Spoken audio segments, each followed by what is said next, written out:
What's up everybody, it's Chris and I'm back with another video. You guys asked for it in the comments, so I made a waterproofing shootout with the Milwaukee, DeWalt, and Ridgid. I also actually went and got a Craftsman, and I just took it back. I didn't even want to waste your time. But before we get into the action, I wanted to quickly go over IP ratings and what it means and what the numbers mean and all of that. So let's get into it.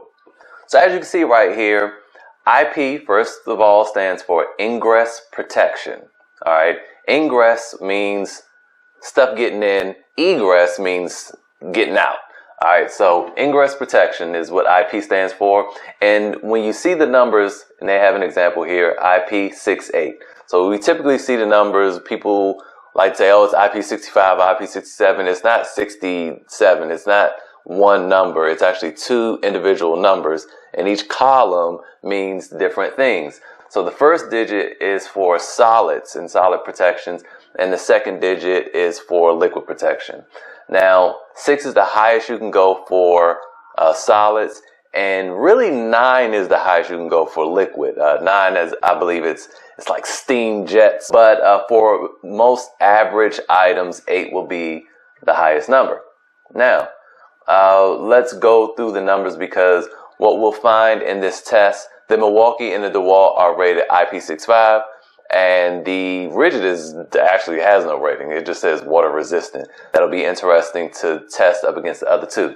First of all, 6 is the highest you can go for solids, and that means it's dust tight, no ingress of dust, complete protection against contact. All right, so now let's look at the liquids. The Milwaukee and the DeWalt are rated a 5, which protects against water jets. Is water projected by a nozzle 6.3 millimeters against enclosure from any direction shall have no harmful effects. Now, you got to really pay attention to the literature here. It says harmful effects. It doesn't mean that water won't get in there. It's just saying that so little water will get in there, if any at all, that it won't cause any problems. Now, the 7, which is what the Pelican case is rated for, says ingress of water in harmful quantity shall not be possible when the enclosure is immersed in water under defined conditions of pressure and time, up to 1 meter of submersion. Now, you also got to pay attention to the literature here. It says defined conditions, and those conditions are defined by the manufacturer. So some manufacturers may say, oh, it can spend 2 hours underwater up to 1 meter and no water getting there, nothing harmful. Whereas another item may say, oh, it can only spend 15 minutes up to 1 meter underwater. So you have to really go to the manufacturer at that point and read and see what they're really offering as far as protection goes. So now that we understand how IP ratings work, let's get into the testing. So today we're talking about water. We're going to run 2 tests, okay? The first test we're going to run, we're going to just turn on the faucet full blast, and I'm going to run water over the seams. So you see this yellow strip right here. This is actually the gasket that seals dust and water out of the DeWalt system. Milwaukee has one, but it's recessed inside. You can't see it from the outside. Ridgid has one as well. It's also recessed on the inside. I'm going to run water around the seams there to see if water gets on the inside. The way we'll test to see if water gets on the inside, I'm going to put some paper towels inside of the system so that when we open it after the test, we can see if any bit of water got in, because the towels will be wet. The next test we're going to run is, while we're running the water over the boxes, we're going to be simultaneously filling up the tub. So we got a big tub here, and once it gets to level, we're going to submerge the systems. We're going to do one for 30 seconds, and then we're going to do it, and if it doesn't leak, then we're going to do it again for a minute, and we're just going to kind of keep going just to see how long it takes for it to start leaking. So with that said, let's get into it. So first up is the DeWalt. Let's put our napkin on the inside.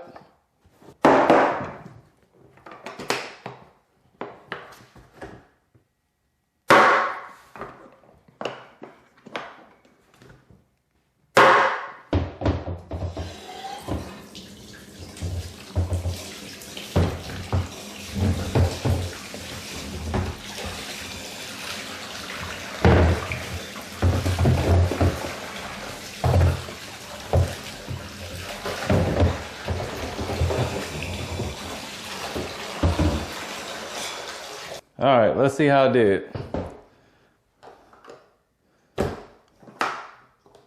I would say that the chances of you being in rain like that with your tools in the back of the truck, it's possible depending on where you live. But that would be like a monsoon. Bone dry. Bone dry. Well, that was probably from my hand. There were a couple sprinkles. All right, as we can see, it's bone dry. What you do see is a little bit of water around here on the edges, but on the seal, you know, that's the outer part, that the seal kind of overlaps. So it's really actually recessed in there, but they do that for aesthetics and I guess extra protection. But that's where the water stopped, but none got on the inside. We look at the back of the hinges, we see it all pretty much behind. Now, I don't know, I'm kind of interested to see, this could have been from lifting the lid, I don't know. But I'm interested to see what it'll do if we submerge it. I think this is just from my hands when I opened it. But next up, we have Milwaukee. Let's go ahead and put our napkins on the inside.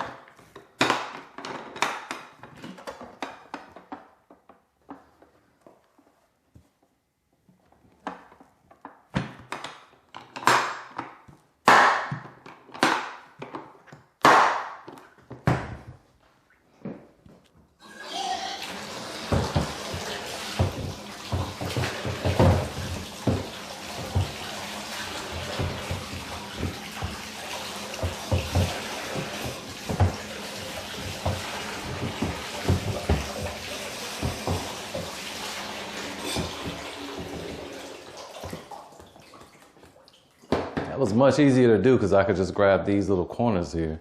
All right, let's see how she did.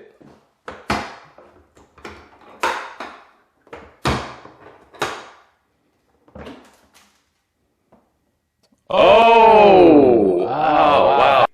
A little bit got on the inside there. Yeah, the towel is a little wet.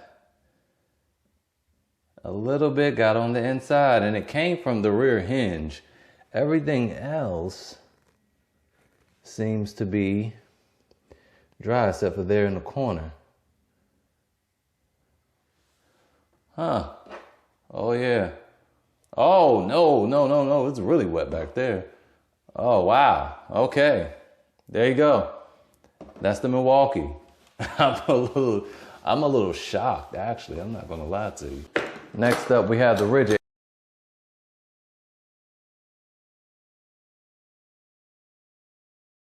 The Ridgid does not have a rating, as I've shown you before. It just simply said water resistant, dust resistant. It just said dust seal.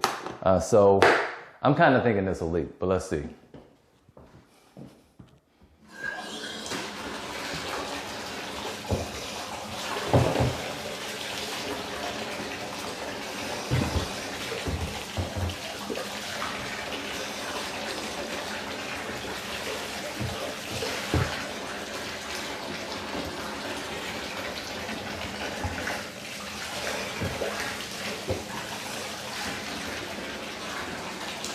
All right, let's see how she did. All right, let's open her up.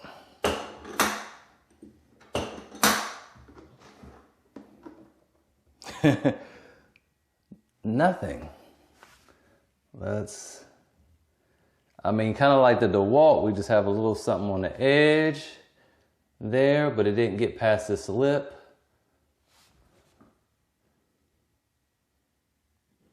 Nope. I don't see a drop of water. Let's lift this up to make sure. Oh, nope. Bone dry. All right, so the next test, we're just going to fill up the tub and we're going to submerge it for 30 seconds. All right, now that the tub is full, let's go ahead and start our timer, and we'll start with the DeWalt. I'm personally thinking that all of these are going to fail miserably. Well, first of all, it floats. It's buoyant. All right, that's actually pretty good to know. Now I'm curious how much weight needs to be in there to make it sink. All right, let's start. Good God. I can't push this thing down. It requires a ton of weight to push this thing down. Okay, hold on, let's start again. 1, 2, 3.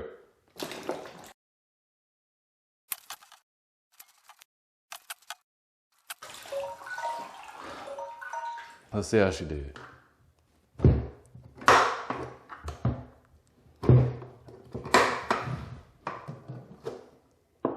Oh my goodness, just a little bit. That's not bad.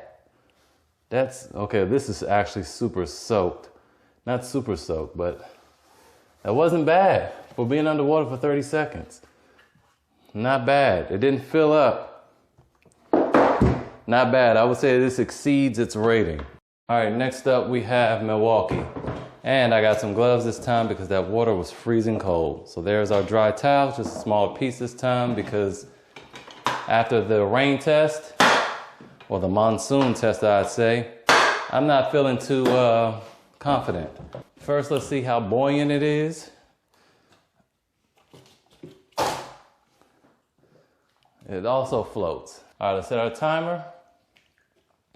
And let's go.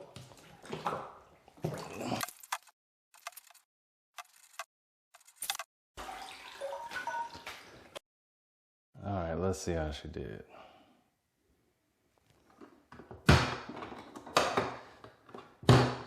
Now, one thing I did notice as I was doing it, I saw air bubbles coming out of here. So, and as you can see, it's leaking from underneath there too. Let's go inside. Oh, look, it's actually not too bad. I mean, it's a little bit there, but look at the towel. That's not too bad. Not too bad at all. I would say it was better than the DeWalt.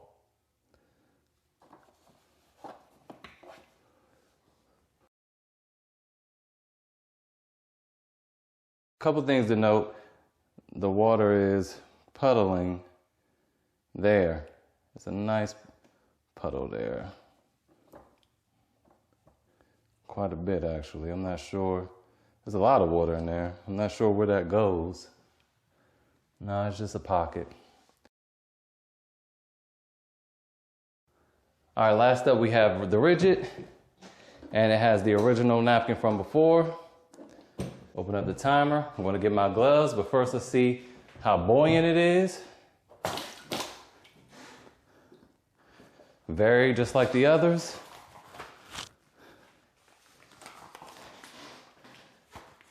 And let's start the timer.